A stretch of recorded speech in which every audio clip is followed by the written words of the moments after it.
Sweet, let's go. Welcome everybody to this week's surprise show. Welcome to Common Sense, the podcast. We finally have a very special guest for you guys. Something's been in the works for a while.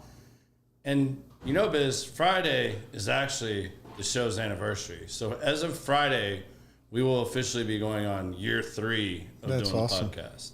Wow. So you guys, how time flies. Not that he needs much of an introduction, but you guys welcome Luciano to the show. Man, pleasure, bro. Pleasure to be here, man. Good to see you, man. Good to see you, too. We've been trying to do this for a while, huh? Yeah, we've been talking about it for a while. Yeah. It just never seems to line up because you're a busy man. When you're in town, you seem to be highly wanted. But also because when I come here and we're talking, and sometimes it's just like a couple of days here, but this time you let me know beforehand and things that worked out well. So that's awesome, man. I'm happy to be here. Well, I'm super excited to have you here. I mean, you're one of my favorite conversationalists when you're here to like just sit and I mean, I could care less what we talk about, but like I'm honored, brother. Yeah. Thank you. Always a good time. And I love reading your posts online. Like you have some of the best posts that just like when you get in one of your zones where you're just speaking from the heart, man, and like I know your daughters give you a lot of crap for it, but like I was going to say, so my daughter yesterday, we were talking like, actually it was a family conversation like in the shed, and then she says, Dad, I got to stop with these long posts. Your posts are too long. That's awesome. Well, for those that don't know who Luciano is, give everybody a little bit of background about yourself. I mean, I don't know who on this show doesn't know because we smoke your cigars on here all the time. Oh man, I think all I can say is I'm a cigar maker, bro. That's who I am. I start working with tobacco a long time ago, and that was my main thing. You know, that's what I fell in love with is the agricultural side and the blending side. But and that kind of turned into fermentation, and then later making cigars for other companies, and then launch our own brands, 7 years ago. But obviously there's a long story and there's the short version. You know? If I could maybe tell my story in a couple sentences, would be I decided to change my lifestyle. I decided to become a better father and a better husband. And I made a decision to do something that I love. I think that's probably what it was. And I became a better person because of tobacco. So it was healing in many ways. The second side of it is that I deal with a health condition called synesthesia, and it's a lot of pain associated with. And cigars has always been a way for me to cope with the synesthesia, right? So when I smoke, I can focus more, just kind of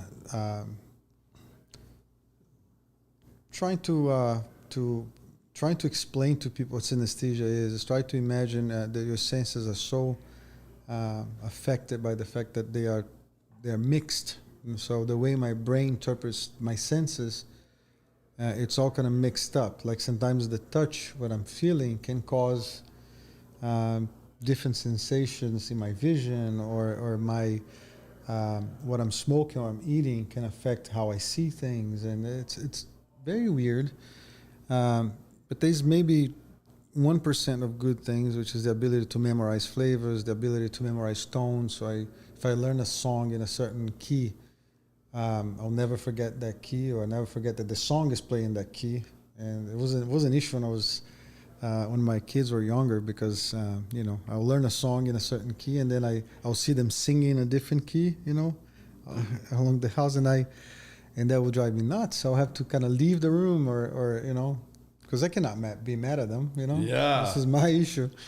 So it was a combination of both. It was true healing, because it was a way for me to use that pain as a gift, and at the same time bring meaning to a better meaning to my life, because I want to be a better person, Yeah. I was at that time I was making a lot of money, but losing entirely my family. You know, What did you do before cigars? I was in the financial market. Okay. So I started at a very young age. You know, as soon as I left college, I started working with an investment fund, and then created a green fund in Latin America, and it developed really well, and that turned into a consultancy to companies that are part of our portfolio. And that took me away from my family a lot. So I was traveling 200 days of the year. I was somewhere, not home. You know, it was crazy. I was living in 3 different countries. I was spending like 1 week in Switzerland, 1 week in São Paulo, 1 week in Chicago, and then never home with my kids. Anyways. So what brought you to tobacco? Like, is it started out just as a hobby and something you enjoyed doing? Oh, I've always smoked since I was like maybe 17, 16 years old. But one of my clients was the Dominican Republic government. So I was working with NDR. That's when I met people from the industry. That's when I met Carlito. I met Ernesto Carrillo. I met a bunch of people there, the Reyes family. And but Ernesto became a closer friend, you know, like not even connected with tobacco. It was a lot about life and relationship and stuff. And then when I went through a very big trauma in my family, that I made that decision. So he was a very big support, a guy who kind of would help me and mentor, and he mentored me into the business. So he gave me one advice I never forgot. So he says, if you're going to get into this business, you know, in cigars, learn agriculture first. You know, learn tobacco. And then after you learn tobacco, you can migrate into making cigars and eventually, you know, having your brand. So yes, I followed that to the That's ladder. awesome, you know, and I think that's really carried over, and something I really enjoy about you and your brand, because you didn't come from a like legacy family that's been doing cigars for hundreds of years. But I heard you say like that is one of my goals, though. I want to create a legacy for my children, my grandchildren, and do that in this industry. And you hear so much in the cigar industry where these guys don't like each other, they talk trash about each other, they, you know, it's all competition. And yet here, so many of these, I mean, you just named like 4 or 5 of the most major cigar guys, and yet they were all willing to like take you under their wing, show you what was going on, even knowing that like your goal was to start your own brand. I think there's 2 things in the cigar industry. One is, especially like very large corporations, they have no. It's not personal anymore. Like it's pure business, right? So then there's a lot of competition there because they're fighting for market share. They want to be more present in shelves and stuff. And on the companies that are still family companies or owned by a person, not by an investment fund or a group, etc. There are more chances for that those interactions, you know, those exchanges and friendships. And I can say, man, I have a lot of friendships in the industry, but it's of humanity, you know. Sometimes people just the cigar industry is full of vanity too. So some people like they get jealous or you know they wanna. There's a lot of brands now that people are creating and stuff because they want to have their own brand, and you know, it becomes vanity, you know. Yeah. And usually when that happens, you know, usually you get the worst. So I was asked this question a couple of nights ago when we did an event. People asked me like, "What's your advice?" I think the question was like, "What's your advice if for people that wants to start a cigar brand?" And so I said, "Well, first of all, the meaning and the reason why you're starting has to be bigger than yourself. It cannot be about your vanity or building or becoming rich. Yeah, I want to put my brand on my brand on it. So it has to be bigger than yourself, especially in this industry. Again, if your desire is to kind of become a celebrity or become rich or being recognized, first of all, the cigar business is such a small bubble, you know. And I say this not in detriment to anybody.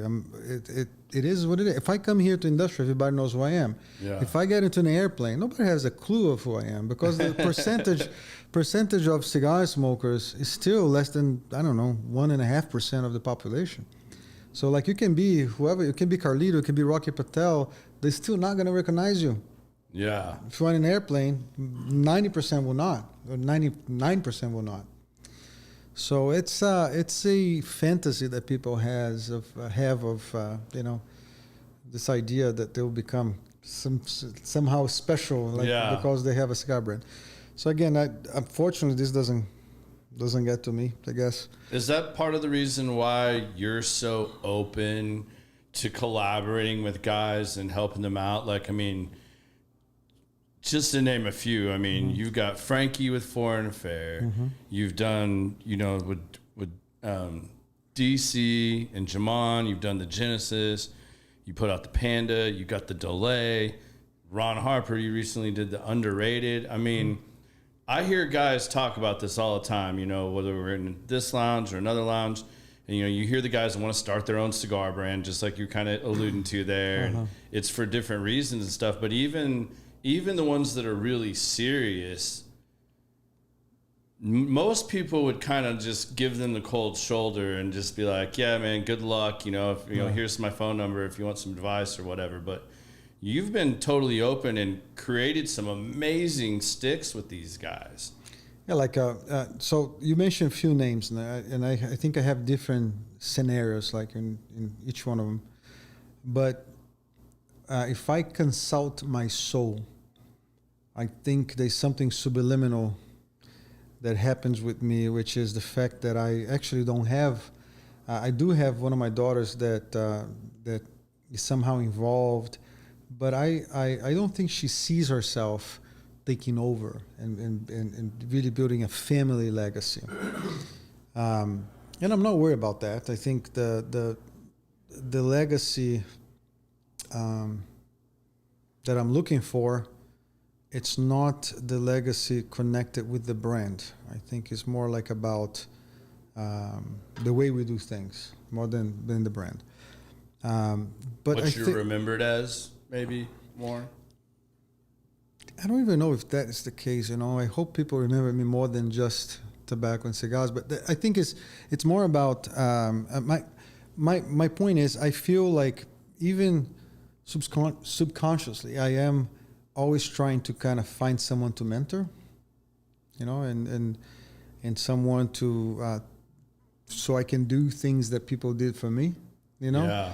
And I feel extremely happy actually when I do that. So it satisfied me. It's not just it's about fulfillment for me when I have the chance to kind of talk and teach and learn also, of course, in the process.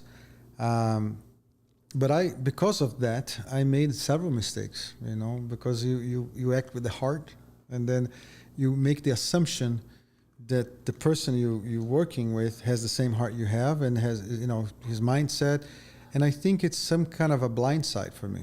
I think I made a few mistakes, but I think I've been scoring more than made mistakes. You mentioned for example, Frankie and Ron, and you met Ron. Yeah, he's a great guy. Dude, down to earth, real guy. Yeah. He's everything, but the guy has 5 rings with the NBA.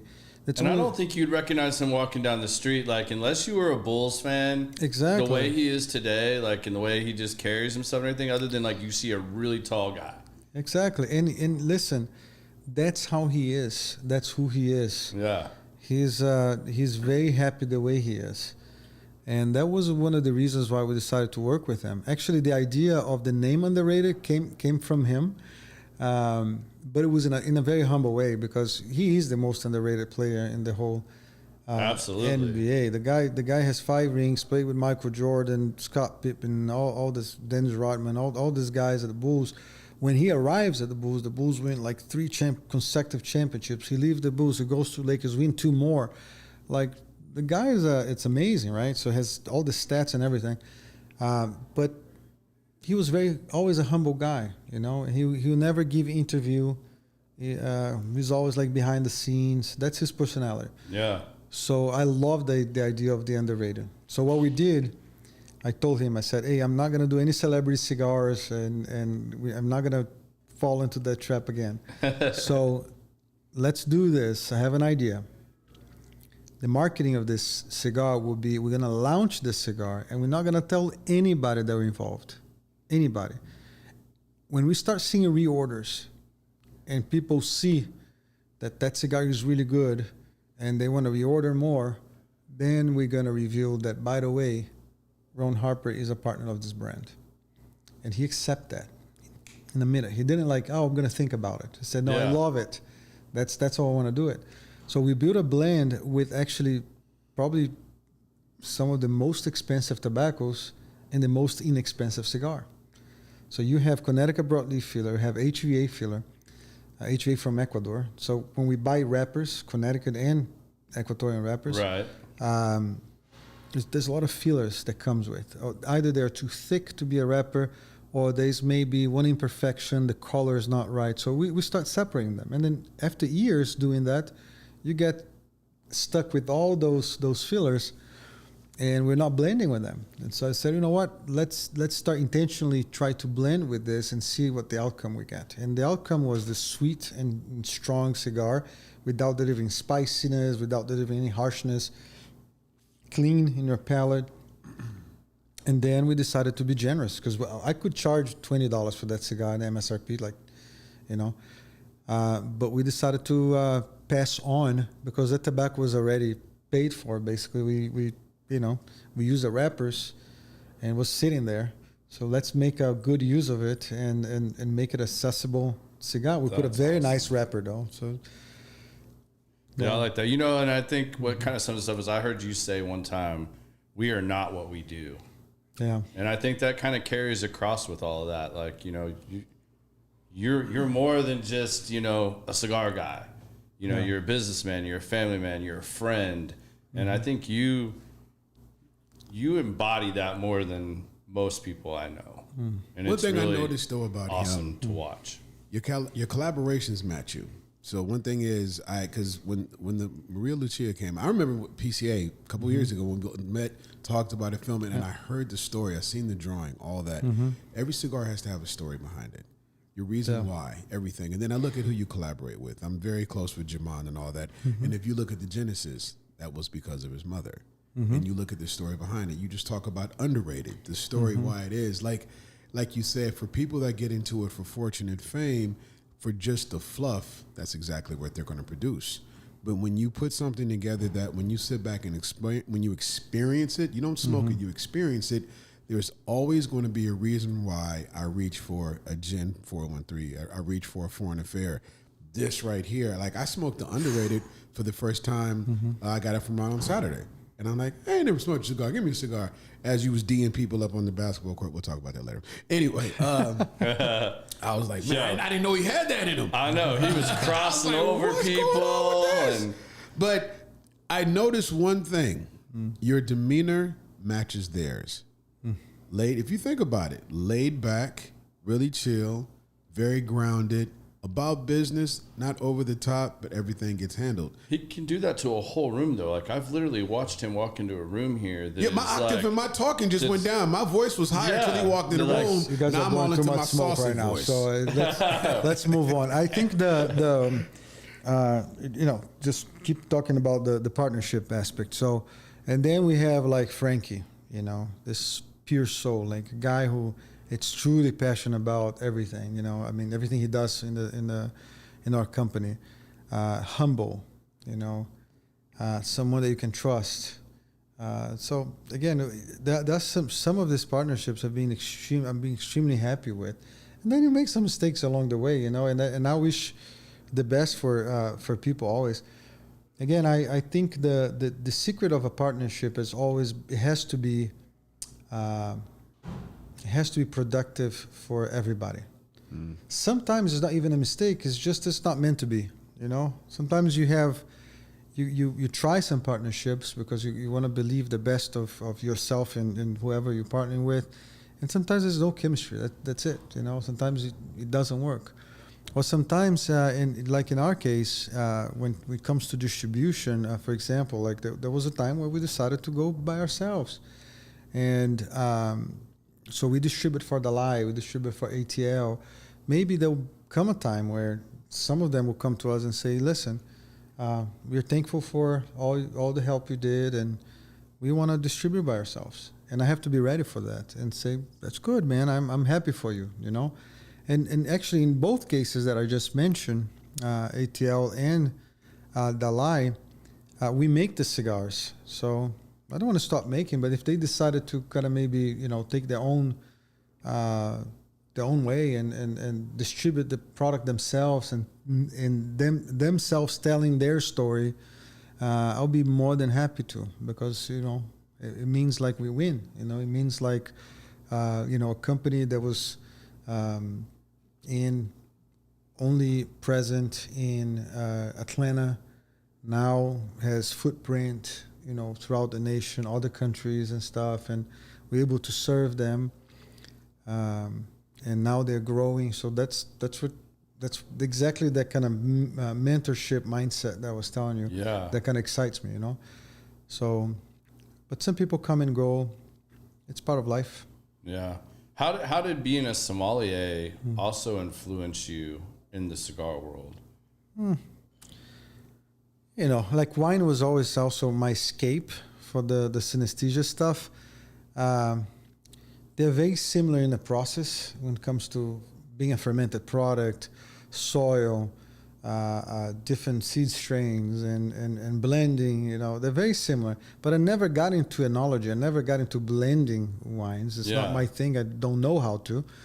I was just passionate for wines, and at a very young age I start taking courses. I get my LSAT 1 and then 2, more like a hobby than anything else. It's just probably part of who I am, for the DNA and stuff.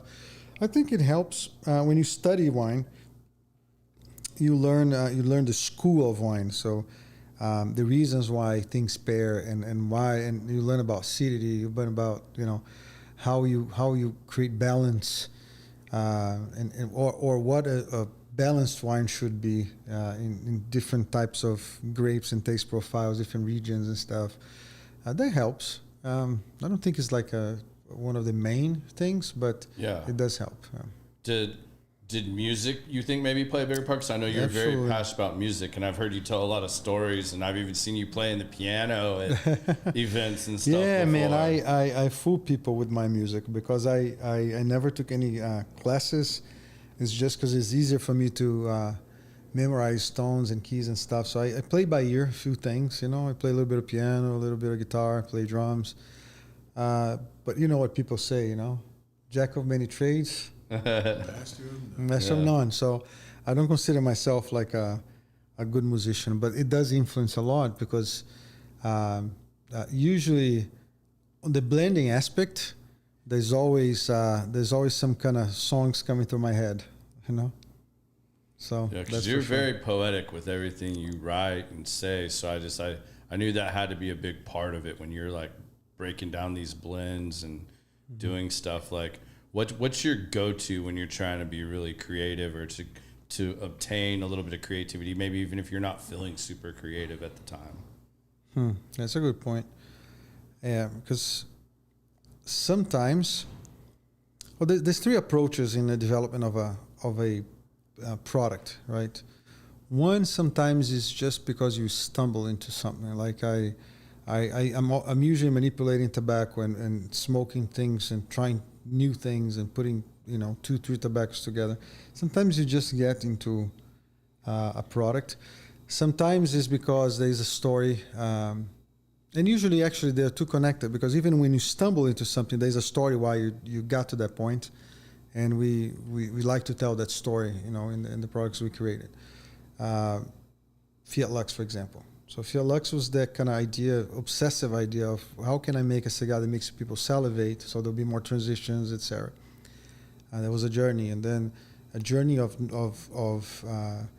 not just try and error, but a journey of knowledge, of studying and stuff. So we decided to name the sizes of the cigars after expressions of human knowledge. That's why the 58 ring gauge, we call acumen, and there's the genius, which is the robusto size, and we have insights, and in the corona, intuition. So we name after, and that's the story of the cigar. It's just searching for knowledge and searching for an outcome that I haven't experienced in a cigar before, so I can be disruptive in that sense.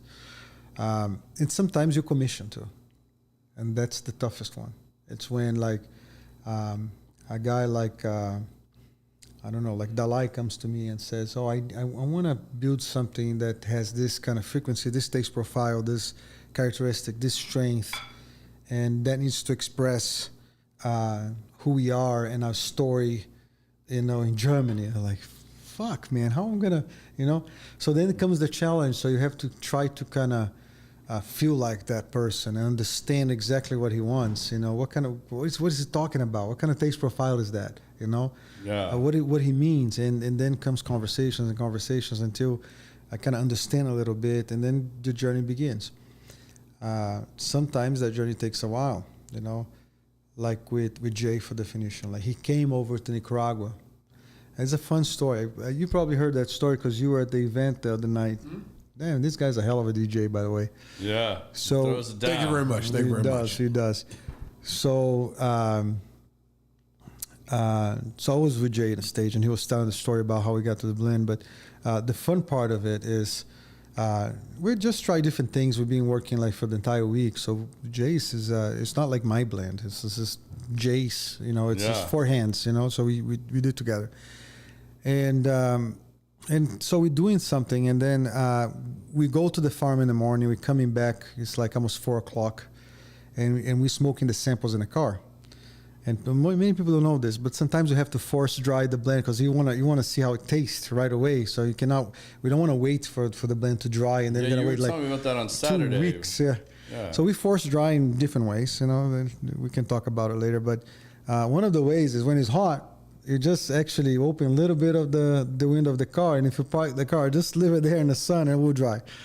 So we went to the farm, we let the blends dry and the samples dry, and then we were driving back. We're both smoking the same cigar. And then he's like, man, I don't know, I'm missing some of that magic, that some of that signature that you guys have, and here's me trying to understand where he's coming from, and then something clicked. I said, I think I know what it is. That there was a prime of Umetep we're using. I said, let's elevate that prime. I think that will. But was his observation, So when we get back to the factory, we just tweaked, and that was it. That was the blend was done.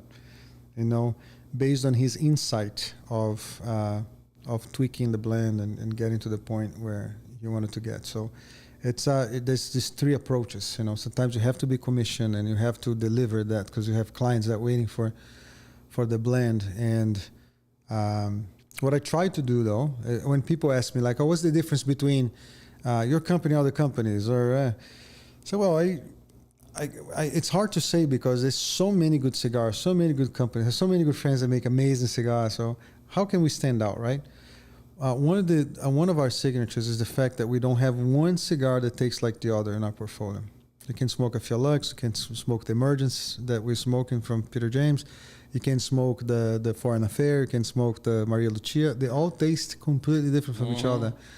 So in that journey of finding that disruption within our portfolio, which means I want to create something that I don't have yet, you ended up making a lot of good stuff that you're not going to use, right? Yeah. So there is always also a sort of a library of blends that we have. They are great, but we don't intend to use those blends. And then sometimes we work with partner stores like Industrial, for example, that we have a journey together, and they do amazing business with us. And we say, hey, listen, why don't we make an exclusive for that specific store? Then we have those blends. Or sometimes, actually, it just happened last week. I had a guy from a cigar lounge called Blaze Cigar Lounge from Kentucky and Cincinnati area. So he flew over to Nicaragua, spent a week there. And it was fun as hell, man. We just kind of every day, trying new cigars, and he came there, and we make that exclusive, just out of amazing conversations throughout the week, and the results are very interesting. Actually, at the end, I said, man, so we found disruption here, and I'm gonna give you this blend. Come on. We should launch something with that. Well, that's what I like with yours too. Like it's almost like when I'm listening to music, you can tell kind of like what kind of mood I'm in.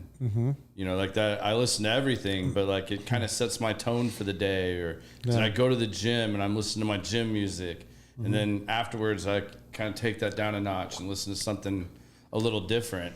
I feel like I rotate through the different lines you have with people and your own same way. And I think that helps me not ever really get burnt out. Like I haven't burnt myself out on anything, because I may smoke foreign affair throughout the week, and then next week I'm like, oh, the Maria Lucia, like I kind of just gravitate back and forth throughout them. Because, like you said, they're all completely different experiences. How tough is that? And this is something I've asked a few people on here that are cigar knowledgeable people. How hard is that when you're trying to do stuff? Because I know all the time, like, leaves and stuff change. You have the different seasons, the harvests, good harvest, bad harvest. It was a drought this year. It was, super rainy. And the effects that has on the tobacco when you're trying to make a cigar that you want it to taste a certain way, and then to be able to continuously produce that year in and year out, to where the average person is not going to be able to pick up that it's that different.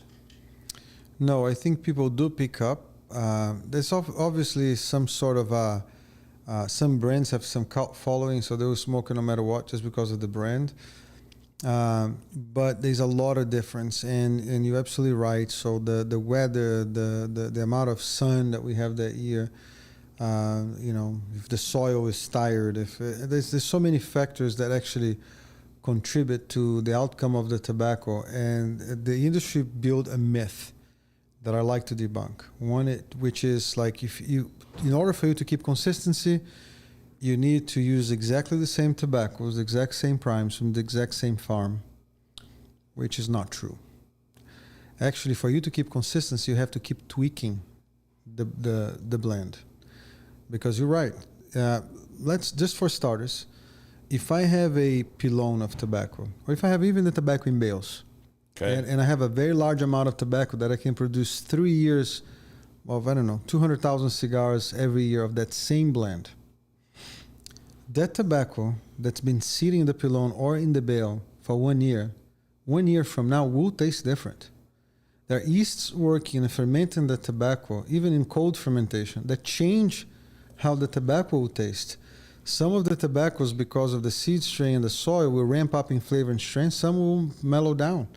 So what we have to do is, every single batch of cigars we're making, we have to smoke them, test them, and make sure they are in the same realm of the previous batch.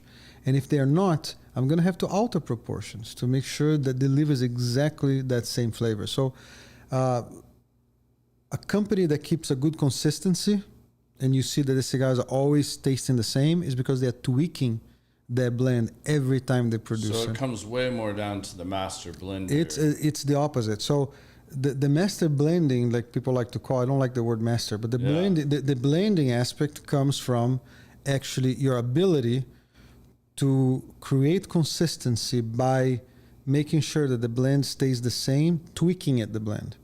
So it's exactly the opposite. If you actually do exactly the same recipe every time you produce a batch of cigars, your cigar will not be consistent. So the blend would change. I'm not saying that sometimes we change for better, sometimes we change for worse. Yeah. Some tobaccos that people use, they're not actually ready. Then when they get ready, the blend get better. There's always these nuances in the taste profile. Some of them are nuances, are very, very small, but some of them are big. One of the interesting topics that I like to discuss is always like the difference between the tobaccos from Dominica, Nicaragua, Cuba, Honduras.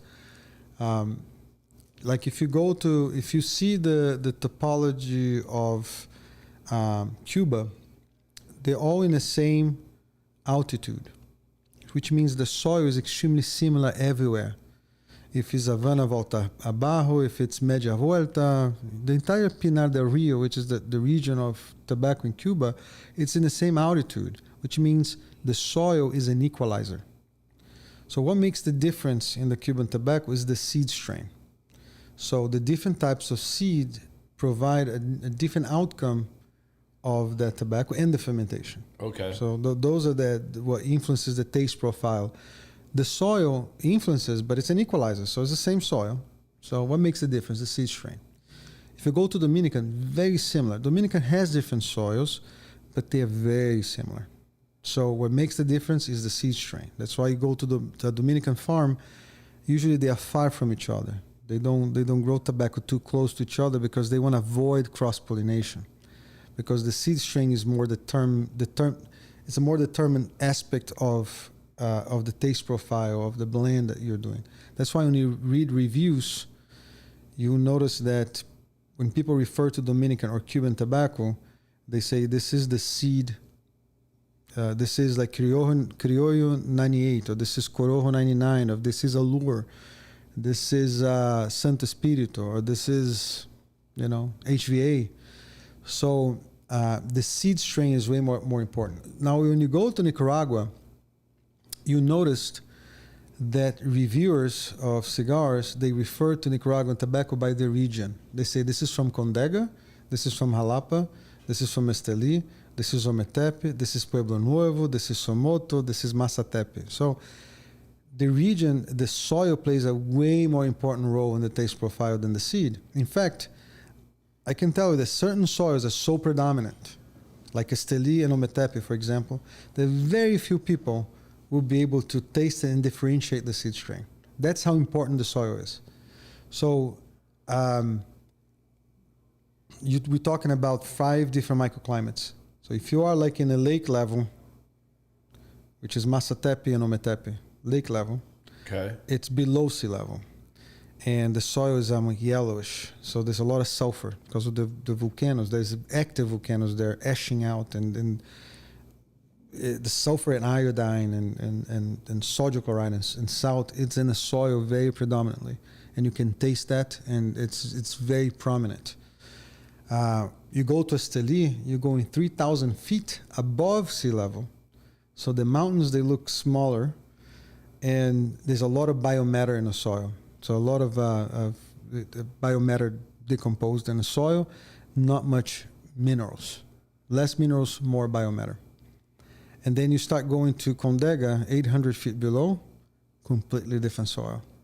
A more kind of balanced. I think Condega is probably one of the only regions in the world that you can make a real puro, and it's not boring because there's a lot of complexity. Pueblo Nuevo is the same. Then you go to Jalapa, it's a valley where rivers bring a lot of sand to the soil because the farmers, they use the water to irrigate from the river, so they put more sand into the soil. That's why you get the sweet tobacco, because the reaction of the sandy soil brings that sweetness that needs a contrast to kind of pop, but there's a lot of sweetness that comes from the soil. Now you have in one country all these different microclimates with different taste profiles, and the seed doesn't play in Jalapa, I would say that the seed makes a lot of difference, but still there's a connection. If it's from Jalapa, you taste it. It's Jalapa. If it's from Esteli, man, you gotta be good to notice the difference, because the soil is so predominant. And Ometepe is the same thing. Actually, I challenge anyone to kind of smoke. I'll bring like 3 different seed strains for people to try. And there's a joke because all the factories are all the farms are so close to each other, like cross pollination is almost impossible to avoid, unless if you are a very large company, and some of them do. We are not large, but we try to do as well. You keep the integrity of the seed by growing a specific plot just to collect seeds, and you have a bank of seeds always available to maintain the purity of that specific seed. Otherwise, myths start being created, right? So now there's this expression of mejorado. I don't know if you heard this before. Oh, this is a Criollo 98 mejorado. This was an expression very much used in Cuba and Nicaragua because of this lack of control of the seeds, the cross-pollination. They start observing that certain seeds will give a better yield or be more resistant to certain molds and stuff, certain diseases. And they start like picking those seeds, and they notice that in that crop that year, the tobacco seemed to be better, maybe thicker and all the better yield, had a nice flavor. Yeah. And they start calling mejorado. Now people are calling mejorado a seed, like it's not a thing. So it's so funny. Same thing with medio tiempo. That's another topic. Like if you want to go later, we can talk about it. It's another joke. That's awesome. Well, tell everybody about what you brought that we're getting to smoke right now, because I want to humble brag. Luciano brought us a treat today. Bro, we're smoking the Emergence. So we launched this at the trade show this year, and now it's shipping next week, hopefully. So it's a lot of craft and work put into this. Just the package itself is a nightmare. So we have suppliers from everywhere, and I never do this, but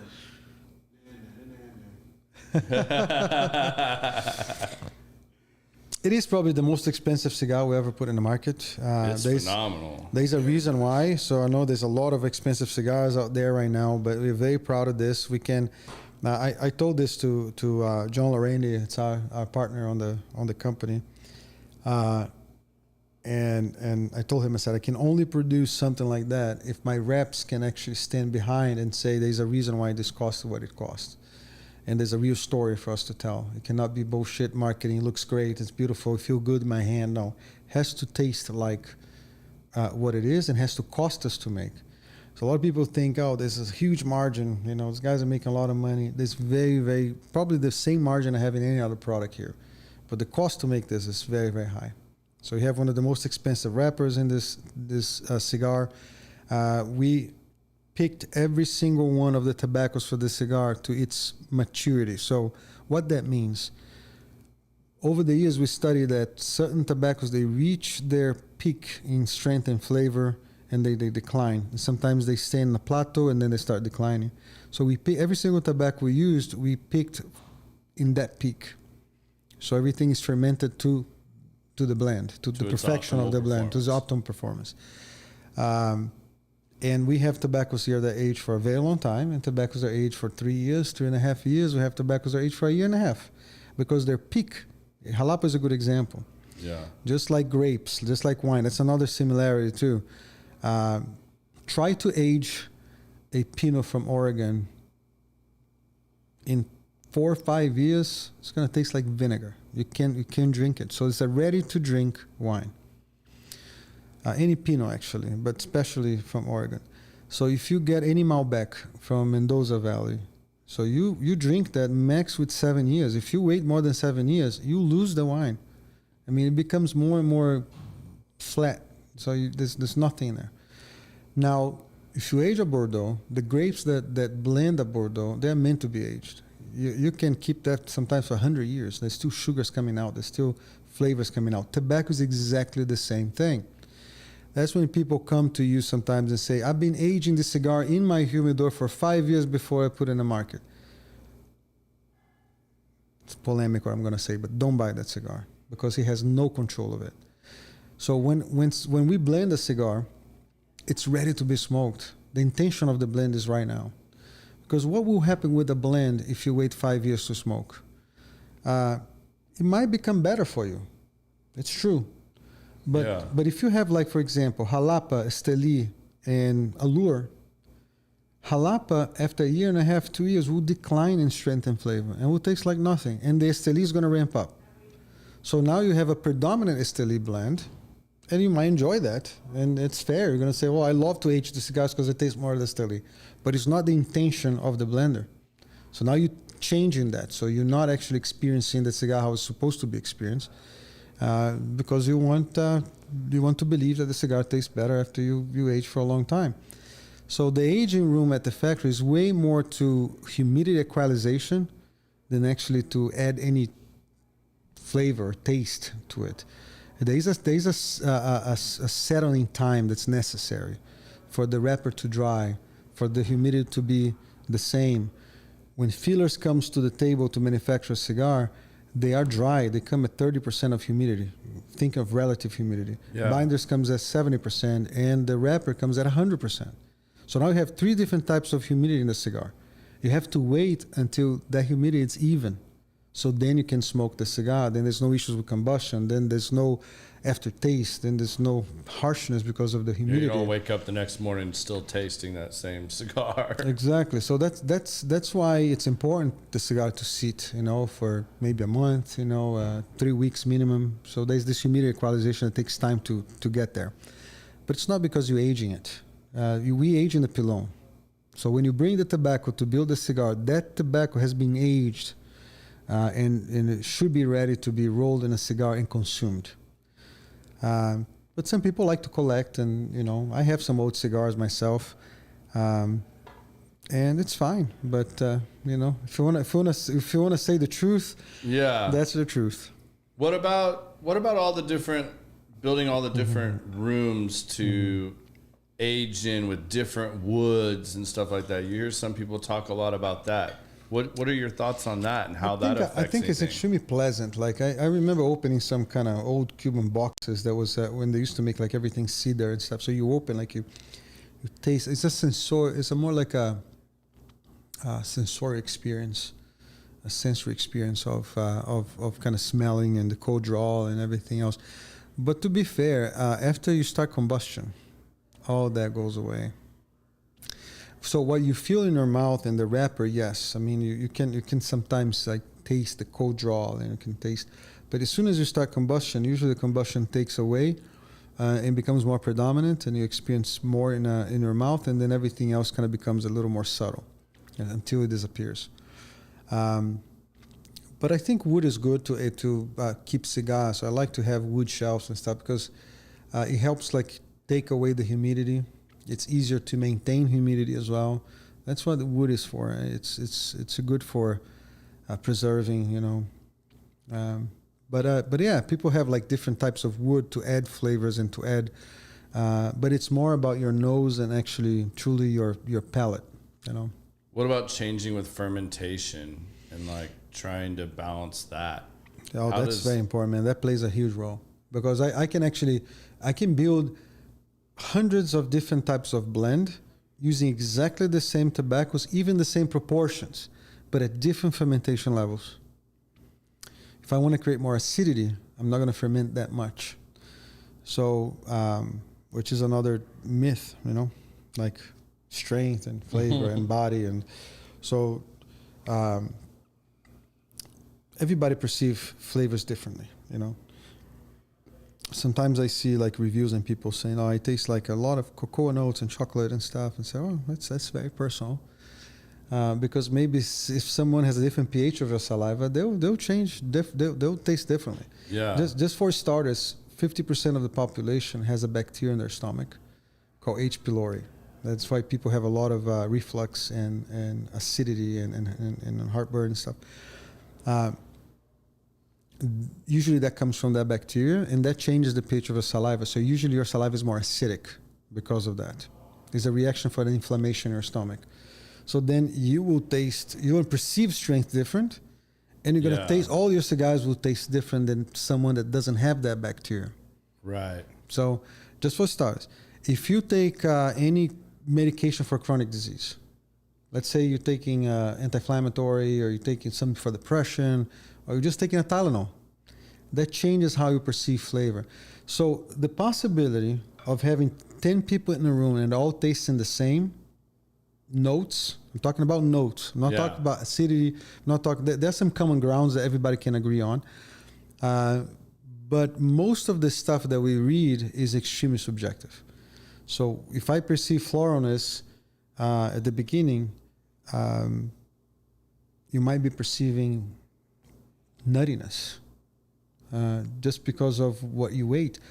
If you keep yourself hydrated, and I don't drink water, you're going to perceive flavors different than I do. Yeah, well, just you're drinking bourbon, I'm drinking tequila. It's enough. I'm sure this it's tastes enough. It's enough to completely change both how of we us. perceive it. You might say, "Oh, I love this," but the notes that you usually read in reviews and stuff, it's very personal to the reviewer.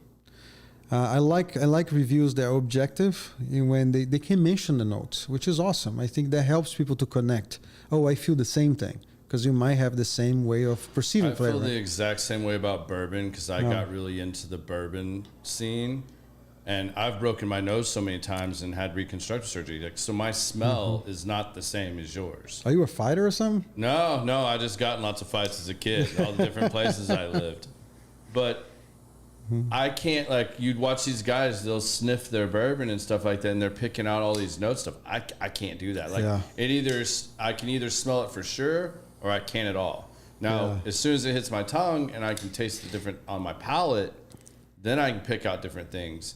But it's crazy to me that people would do that. They do that with bourbon too, where it's like, oh, I taste, chocolate s'mores and graham cracker and, there are definitely those experiences, but you can let that same bottle stay open for a little while once you've opened it and had a couple pours. And you go back to it 3 months, 6 months later, and now it tastes completely different than it did. But like I said, there's some common grounds, like salinity, acidity, umami, sweetness, body, so texture, of the smoke. So those are things that we can all agree on. But like the subtle notes of floralness and tea and green tea and it's very, very personal, and I have a lot of experiences with cigars sometimes that I'm going through some medications, like I got a flu, for example, and I'm taking like, I don't know, Aleve or Tylenol or whatever. I notice that my palate changes immediately. So I'm not actually tasting as I was before, but maybe I'm muting some of my senses and I'm actually enhancing some others, and I'm tasting some things that I didn't taste before, and that's all subjective. How do you balance that with the condition you have and everything, and like getting consistency there? Is that a challenge? No, for it's you? just a hypersensitivity. The way I explain is if there's a charcoal board here and you scratch it, sometimes people feel goosebumps, right? Because you feel like, oh my God, stop this! This noise is killing me, right? So multiply that by 10. So that's the pain of synesthesia. So you have your senses extremely enhanced in one way. It's not that you hear better. It's just that the sound. You're not telling your wife that, anyways. Exactly. It's just that the sound has a different, and for me it's kind of weird because I have to base on my bad days and my good days. My good days when I'm not having like a lot of crisis, I'm not having synesthesia, so I know what maybe a normal. It's kind of weird to say this, but a normal person has, and I compare to when I'm in crisis, so I know the pain, what it is, and that's how I describe. So it does affect, of course. Like if I sometimes I think it might be have your superpower. But everybody. So everything comes in a package. Mm-hmm. If you look into the most brilliant minds of physics, like Einstein. Einstein came with dyslexia, depression. There's a lot of things. The best philosophers, the big philosophers, they went through a lot of pain. Some of them commit suicide. Some of the best musicians and poets, and so every single human being comes with a package of things, and usually all your gifts are tied to pain, every single one of them. If you were born to be an athlete, so and you're gonna find happiness and accomplishment into the sports, there's no way you're gonna be able to be a performance athlete if you don't work your ass off. So you have to go through pain. There's no other way. So you have to exercise and have to endure way more than other people have to, because you choose something to do that's your talent, but it's connected with your pain. If you are more intellectual and you like to write and read and learn, and like when you start questioning existence and you start realizing that so many ugly things in the world, and how the world is unfair, why a kid that is born in the slums of Ghana in Africa has to have the outcome when a kid that was born here in Dallas, Texas, with school system and everything else, he can live longer, he can have a better life, and that kid can't. And you can't solve that. You start like questioning everything. Yeah. And a lot of people, man, kill themselves because of it, because they can't explain it. So if you're a deep thinker, it comes in a package. Yeah. Because you're gonna have a sense of awareness so strong that can drive you nuts. You know, sometimes ignorance is a blessing, right? And some people, man, will struggle with different things. You know, everybody has their own struggles and their own gifts and stuff. So, can you talk about your practice of gratitude a little bit? Because I've heard you talk about this a couple times, and I think it's something really remarkable that I know you consistently do. What? I think how's that come into your life, and that you really have been so consistent with like making it a part of everything you do? Bro, I'll tell you something that might not be the answer you expect. I believe in one maybe a common philosophy amongst almost every single religion. If you look at Buddhism and Christianism and even Islam, it's connected to what we're talking about the pain and stuff. Yeah. It seems like the things we do better are connected with our weaknesses. So, like for Christians, like in the Bible, the Saint Paul says that where I'm weak, he makes me strong. So where I'm weak is actually where I'm stronger, because I'm not just depending on my power. I'm actually depending on God to overcome this. And for some reason, when you take that step, and God can speak through many ways, can speak through you to me, and through him to my life, and through me to you. I'm not saying anything supernatural, but I was having this conversation with a sales rep, areas that he struggles and stuff. I said, well, you're going to be extremely strong in this area, because when you recognize that this is a weakness, you're going to pay more attention. You're going to exercise more. You're going to be more attentive. People will help you. You're going to ask for help. So then you overcome that, and that's going to become probably your best strength. Is going to become actually the better of you, you know. So when we talk about gratitude, I actually see myself, I trend to not be grateful. I think that's because I when I say not be grateful is I think I trend to just forget things quickly. But there was one point in my life, you know, couple decades ago, that when I realized that, I start exercising it. I start like, no, I have to be. And it's funny because it's always connected with my past and not the present. So it's not like I'm feeling gratitude right now. It's like I look to the past and I see, man, how did I endure this? How I was able to win this? How did I survive to this point? How did my family stood together after so many things? How come I've been married for 28 years? And, you know, so you start actually being grateful if you just start looking to the past and what you went through. And as I did the exercise, I became, I started to become more and more grateful, you know. So, and I think I became strong in it, but because I was actually very weak in it. Does that make sense? Yeah. No. Do you think that was kind of tied to like, I mean, I think that's kind of like also mastering your emotions. Yeah, I do. Like when you can master and have control over your emotions, I think that makes you a lot stronger person. Yeah, there's no, I think, listen, there's no recipe. You know, I don't believe in happiness or accomplishment as an end. So, because if you reach that end, where is after? You know, so I need to find something else, right? It is about, I know it sounds very kind of cheesy, but it is about the journey. You know, it's not about you get to the end, so I'm going to be a better person in the future.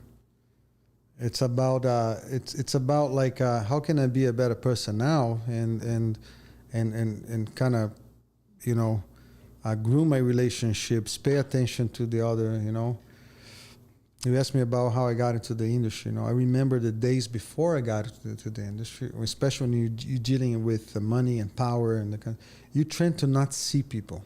You know. Yeah. And it's not that you're a bad person. It's just that, you know, when your schedule, your time is so tight and you have to be in one place and have a meeting, and then suddenly you see people open the door for you, and then now they're reminding you what you have to do, and someone's telling, hey, that person is important for you to talk to, and then you have everybody kind of around you. You start feeling that level of power.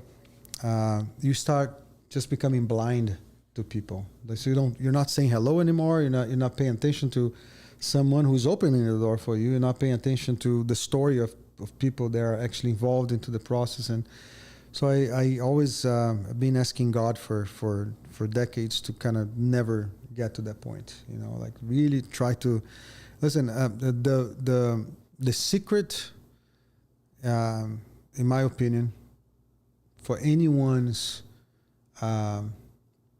desire to be happy is to recognize their weakness and not be ashamed of, and just speak out loud. But there's something with American culture about, like, you know, first of all, when people greet each other, say, how are you? I'm doing really well. Everything's perfect in my life. You know, I don't have any problems. That's the answer we give. Yeah. We are taught to give that answer. But we all know it's not true. We all go to hard times. We're all every influencers day. on Instagram. Every day. Or there's also the pessimists, right? So when you greet them and say, how is it going? Same thing, different day. How are you doing? I'm okay. Another day in paradise. It's another day, yeah. But, you know, I think both things are completely not accurate, not correct. I think it's about living every day, knowing your flaws and know your weaknesses, recognizing them, facing them, because you got to have balls, man, to face your own fears, face your own struggles, face your own weaknesses, and come clean and say, listen, I can't do this. When you do that, then that's a path for you to become actually extremely strong in that area that you feel weak about, you know. How have you gone about fixing or seeking out help or building relationships to help you in areas of weakness? Oh man, it's a good question. I think in general, like I think real relationships, friendships. I think another thing that we live on, the times we live today is, it's like you have always to perform. People expect something from you. People expect you to be perfect. And also it's a time where there's this distrust, this lack of trust into each other. I've been saying this in several events actually lately for the past year or so. I think we live times that we are extremely skeptical, right? So we don't believe in each other. We don't believe in politicians. We don't believe in religious leaders. Probably heard me saying this before. There's this disbelief, you know, like we don't trust each other. You know, we the first reaction is never to believe. It takes time for us to trust each other, or sometimes someone to come and say, hey, I know that guy for years. You can trust him, you know. And then you trust someone, you know. But when you find real relationships, people that really care for you, you know, I'm blessed to say that, and that's the answer to the question. Is when you find real, true relationships that usually is found in family. Like there's absolutely nothing that my daughters can do wrong that's gonna make me love them less. Yeah. No matter what they do, they can screw up, they can do the best thing. I'm always gonna love them. It's this altruistic love that does not depend on results or anything. There's no expectations in return. You know. Yeah. When we start grasping that type of relationship where I'm doing this for you, not because I'm paying this lunch for you, not because I expect you to pay me back. There's no reciprocity, there's no value exchange. I'm doing this for you. And usually when you do things that the person cannot pay you back, those are the best things. Yeah. Because then that person knows that you don't expect anything from that person. So you're doing out of real love. And we do encounter people like that in our lives. So when you do encounter real relationships, friendships that you can cultivate, and you see that there is a real care. So you care about that person, the person cares about you. You know, that's the opportunity that I see where this type of things can become true. That you can actually rely on that person and be vulnerable and say, listen, this is my struggle. Can you help me here? I noticed that for you, it's easy to do this. For me, it's so hard. How do you do it? You know, can you help me? Or can you be a support for me to do this? You know, or people that love you will actually do it without even you asking. You know, they'll come to you and say, I know you're going through tough times, and I want to be of help, and I notice you need this help. Here it is. You know, I'm here for you. You know, I think that's the only way. Actually, humans were designed to be that way. So we are one of the species created by God that cannot live on our own, you know. And a great philosopher already said that. Man is not an island. So, and even if we were an island, there's a connection in the bottom. So we all connected, you know. And we need even for the worst and for the good. Like why people like to have the best car. No, my grandpa used to say that there's a level of comfort that you reach that when it goes beyond that it's very damaging for your soul. So he gives an example of the chair. You know, one day humans, they used to just sit in the ground, and one day they start sitting in a stone, and then someone came up with making a little higher, and then there's a wood chair that people can sit, and then they realized it was more comfortable than the stone, and then someone created a little cushion. And now we have these amazing couches that we can sit on. Lazy boy recline. And this is awesome, right? Yeah. But then comes a point where, oh no, this couch is branded Gucci. Yeah. So I'm going to now charge 10,000 times more. So because you know, it was $1,000, it's $10,000 just because there's a stamp called Gucci. But why we do that? Because people wants to show other people that they have that. So they need, the status require comparison. Yeah. Even for the worst, we are social. So we need other people to say we are better. We need to be VIP because there are people that are not VIP. Yeah. So it's part of the humanity, right? And on the good side is we are our best when we have people that we trust and people that encourage us, that empower us, that they synergy, like, you know, 1 + 1 = 10. So, you know, that's of humanity. We have the good side and the bad side, but we're all social. We cannot live without each other. Yeah, that's one of those things that drives me nuts. I hate the way society has gotten to where we just want to put everything into boxes and everything has to be categories. You're this, you're that. Like, if we got closer to just being a human race again, it's nuts, isn't it? It would be such a so better much world easier to live in. So much easier, dude. It's almost like people put more energy into division than they do into unity. Yeah. Yeah. They'll put more effort into negative than they will into the positive. Yeah. And I don't know, I don't want to call that human nature just by itself, but it's kind of developing into that until you have, and it's crazy how you have somebody that consciously acknowledges that, and when they bring it up, people don't want to talk about it. Let's talk about something it's uncomfortable, else. Huh? Yeah. Yes. Well, it's just, I think that's happened over social media too. It's magnified all of that. Man. Because you have everybody just showing their best side. Nobody puts their best day on there. Or their worst day. The worst day, right. No one goes on Facebook and starts going live streaming, talking about, this is my worst day, man. I'm really struggling. It's always about instant success. Or sometimes it's just not even reality. Yes. You know, it's a lot of this. It's a phenomenon now. Like people pretend to be what they're not. I was just about to say that people go broke renting things just so they can show out. The influencer world, man. I can't stand it. It drives me absolutely crazy to watch these influencers that have put no work into their craft or what they're doing, but they post one video that goes viral because they do something stupid or fake, and then it goes viral. And now, I mean, like, look, we've been doing it. We're going on 3 years now. Hawk Tua made that one comment on the interview, and now she's they just signed her on like Sirius or something like that. And she's got her own podcast now. Sit down with Hawk Tua. And she's like, she has as much And there'll be brains. thousands of people tuning in. She has as much to say as a bag of bricks. Yeah. I mean, what is she going to talk about? She was a kindergarten teacher that said something off the cuff and was actually honest and like said something, but like went viral over it. But one thing I will say this, I've been doing a lot of, a couple mentors, I pay for it because they said anything worth anything you pay for. And I've noticed now that social media has taken, well, it's trying to take a turn into being more organic. Everybody doesn't care about all that fanciness. They want to know who you are really. And if you can actually do what you say. A lot of people, like I said, when people ask me now to produce commercials and things for them, we go the road now of naturally doing. They don't want all the fanciness and all the flash and all the pop because no more filters. Yes, no more filters.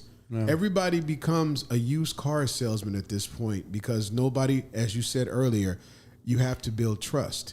And if I can't show you that I can deliver what I say, well, I don't trust you because nobody is even giving you the gate of entry because you're already putting your hands up like, no, I don't trust anybody now because nobody's real. Yeah. You have to put more effort into proving your value. But that's the point. I think that the rebound of these times we're living, is that people are craving truth.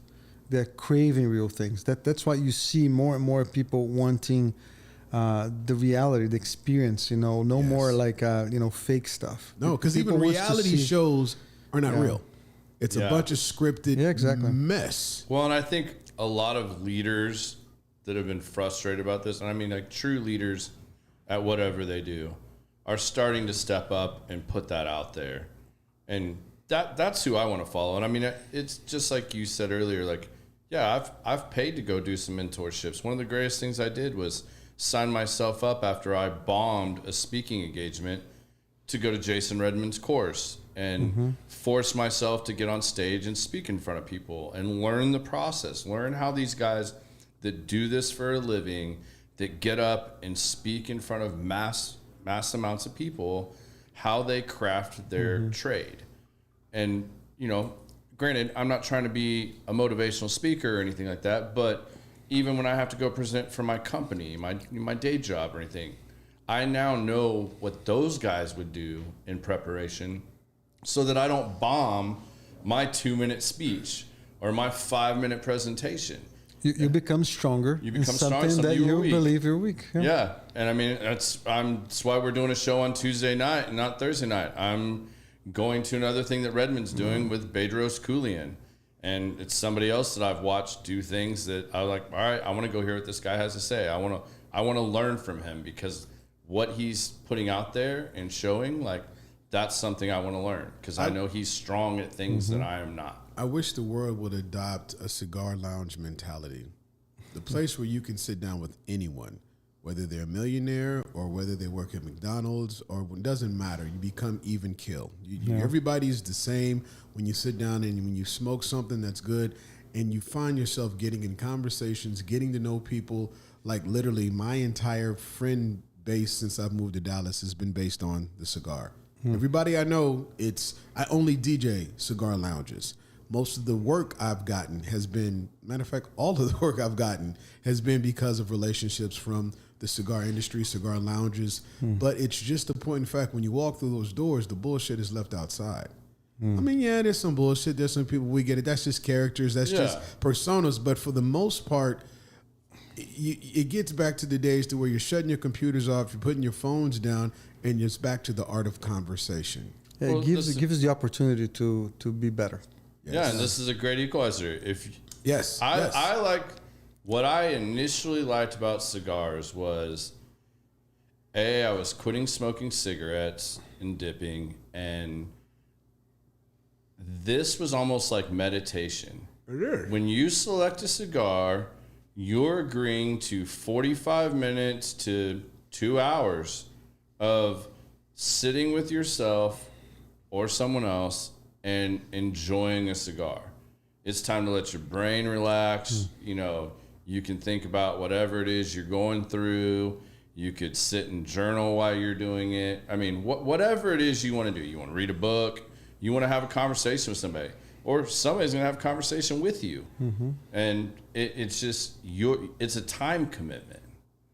And it opens up those doors and those pathways. Especially if it's a good cigar, that just makes it all better.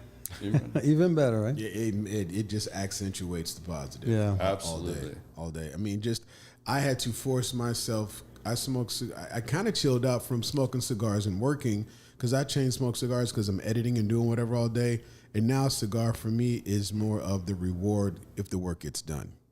So if I finish all my work and do everything, then I'm allowed to have a cigar and close the laptop, watch television, listen to a book, do something, whatever. But now for me, I have to earn my cigars. And that's just a motivational way to kind of change the mindset. Mindset is everything. So if I can earn myself a good smoke, that means I got everything done. If I didn't get it done, I need to get it done because I can't light up. So I'll be on my patio 11 o'clock at night, and I get that one cigar and, go from 5 a day to if I get 1 or 2 good ones in, that means I got what I needed out the way. Very good. It's been hard. Trust me. It's hard because it's a habit. It's a habit. I can't do anything without doing something. But when you become conscious of it and you make discipline is probably the hardest thing. Like for me, the habit is every day going to the gym now. That's just a part of my routine. And I'm like, now there's other things in my life that I can add to make that a routine or a habit. Yeah. You work on the process every day. The goal is always going to be there. But how do you get to the goal? It's by repeated processes. I learned now if you focus on the process, you will achieve the goal and you won't even know you got there. Well, you also got to have the discipline. That's the discipline. Do those things consistently. And so many people in the world lack the discipline. Like some people can't even brush their teeth consistently. Which is crazy to me. But but it goes back to what you said earlier, even about making blends. How do you keep the consistency? It's the constant tweaks and the process of it. Absolutely. And that's something that if you're keeping all the cigars that I smoke from you, I've never had a miss. And I've never thought about the process. How do you keep that consistent? You're talking about elements you can and can't control. Nature is nature. God does what he does. Yep. So how do you monitor and keep that? And I've never heard anybody say that to keep it consistent, you have to tweak it. Mm-hmm. And I'm like, damn. It's kind of basic, and believe me, most people do, but I don't know. It's another topic for a different day. But for some reason, I don't know why. I think sometimes you see some podcasts and bloggers just kind of repeating things over and over and over, and I think the manufacturers just go with it. So it's simple that way. They already explained this way. Let's just keep it, But most of the series manufacturers that I know, they always doing the same. They're always tweaking to make sure there is consistency. But do you guys think that? I think mediocrity has been accepted so much in today. People don't like when I DJ.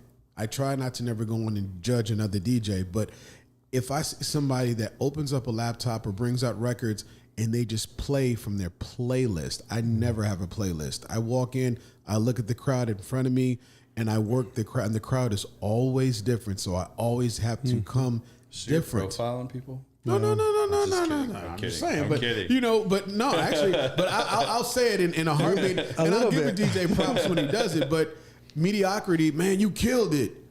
No, he didn't. He played maybe 1 or 2 songs that everybody reacted to the whole of the time because he's going up there, going through the motions and going through the moves. Doesn't mean that he killed it. If you look at anything, podcasts, all that stuff, people just say because you put in the effort, you get an A for effort. You get the participation sticker instead of actually putting your best foot forward each time to keep that consistency. Do you guys look at raising the bar every time even if it's the same task, but do you try to raise the bar each time? Like, how do you approach tasks that you do over and over and over again? Yeah. You're absolutely right. I think they are, I notice, especially like what you guys are doing, like podcasts, for example. I see that some podcasts out there, of course I'm not mention names, but they are more into like the same thing, like, oh, what's the binder, the filler? Okay, oh, that's awesome. And they talk about great things about your cigar. And then comes like, let's have some fun and ask some stats of whatever, and then go back to the cigar, and what are you going to launch next week, and what are you going to launch this year, and those are important conversations. Don't take me wrong, but I think everybody can do a little better, right? And just kind of go there and provide more information. I'd rather know the person that makes the cigar. Yeah, that's versus just. I want people to know the Luciano that when you're here that I sit down and talk with. Yeah. You have a great marketing team, a great website. You put out press releases and stuff like that. If it's something that can be answered on there, like, I would be embarrassed if I asked you one of those questions. Yeah. But that's part of the business, though. It's just like I had a good friend. No, we have to answer. We have to be part of it. And I like to go on shows and talk about the products and talk about the stuff. But we can do a little more. Yes. And I like the fact that you guys are doing, and the level of questions is awesome, and just being able to just kind of share life and talk about things that are a little more than just cigars, and even get deep into the tobacco aspect, and I think people need information. The more they are provided information, the more they consume, the more they get aware. Everybody now, you see what happened with the wine industry in the past 20 years. I think we grew like 300% or something like that in consumption in the past 20 years. Because people now, they brag about the wine. They know where it comes from. They know the soil. They know the seed. They know, this is from the valley of Mendoza in Argentina, Patagonia. Gary Vaynerchuk. Gary Vaynerchuk, who was Bourbon. 15 or 16, he worked for his parents, and they had wines. There's a million wines on the shelf, and somebody walks in, a novice, they have no clue with their palate, what they do, whatever. And being that he did it, that's exactly what he did. He was able to break down the vineyards, where they came from, why this is, what this tastes like, what's your mood, this, that, and whatever. And this dude's a multi-millionaire in other aspects, but it started with knowing all of these wines. Another one that means a lot to me, I mean, you guys probably don't notice this or know this yet, but like, there's a friend of mine that does not smoke cigars. Clay?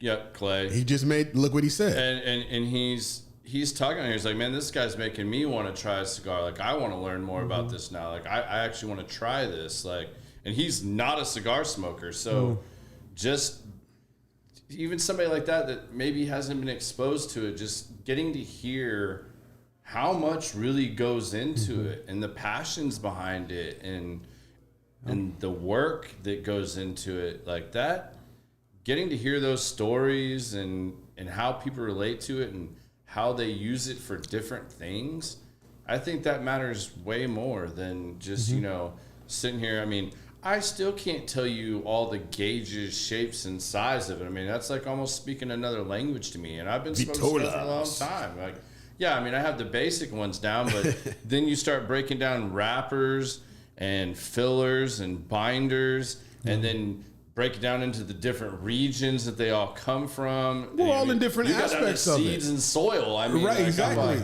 You can smoke a cigar and I get the hint of this, I get the hint of that, I know this, I know that. And I'm like, I smoke, I'm like, this is good. Yeah. And I'm just right there. And that's good enough for me. But it's everybody and like I responded to Clay, like, the portfolio that Luciano has, whether you're a beginner or aficionado, he can tap something on everywhere. And I tell everybody, smoking may not be for everybody, but at least try a cigar. The thing is that I hate it when somebody wants to try a cigar for the first time and they get a bad one, because you only get one chance at a first impression. And if you turn them off from it all the way, it's like, another one missed. I'll tell you, man, if someone is introduced to cigars with flavored cigars, unfortunately, it's hard to take them out of that. Yes. And it's such a limited, world that they're living in. And they have no idea how much, many taste profiles are out there that doesn't require an artificial infusion, Absolutely. I got a partner of mine that's hard as bricks. I don't want to get Dave on me tonight, because the Frakes were very gracious to let me work with you. And this was totally unplanned. Again, it was something we've been trying to work on. Next time we'll do well planned. Yeah, next time we'll do well planned. But thank you so much, man, for coming on here and sitting down with us. I had a great time. Yeah, I had a great time. We have two questions we ask every guest at the end of the show, because it's called Common Sense the Podcast. Okay. So the first one is, if you got to leave your children with one piece of advice, what would that piece of advice be? be genuine. Be just one person. That's a short answer, but the meaning behind it is I've learned with my grandfather that we all have three images. One is what we think of other people think we are, and what we truly are. Once you align all these three images, and what you think of yourself is who you truly are, and people see that on you, then, and that's my advice to my girls. Always like, be yourself, you know. Don't hide, you know, personalities. Don't just be yourself. You know, I think that's the advice I'll give to my children. That's awesome, man. And then the last one's real easy. I don't know where you want to go with this, but we let everybody just give us their 2 cents. Okay. So it could be something you wanted to say that I didn't ask you, or just be something on your mind, or just something you're inspired to say. It really can be whatever. Man, I think I'll end with a commending advice to you guys. I think keep doing what you're doing. Don't allow bullshit to kind of perpetuate, you know. Bring knowledge into your podcast. You know, there's so many people, good people out there, you know, that you guys can interview, and they are so knowledgeable, you know. So not just about the cigar education, but even about life, you know.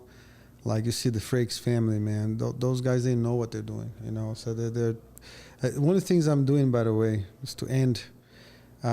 This year we're going to have our annual sales meeting, and that sales meeting will be in Florida.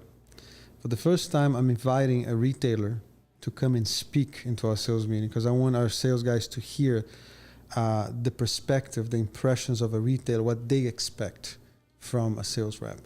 That's awesome. And I'm bringing Dave to come and speak to our guys. Yeah, That's the right one. There you go. We excited about that, you know. So yeah, you know. Well, I I'm think gonna try to plan the next year to come see you in Nicaragua, because I just Please want do, man. I want to see the experience and see how it all goes down. Absolutely, bro. So, hey, man, again, thank you so much, Luch. Thank you, brother. I appreciate it. Thank you. I appreciate you guys. you. I hope you enjoyed this show. We will be back next Thursday, same time, same place as usual. We've got Ryan Stuman coming on here, so those of you guys have been waiting for that one. That's next Thursday, and you guys be safe. We'll see you soon. Peace.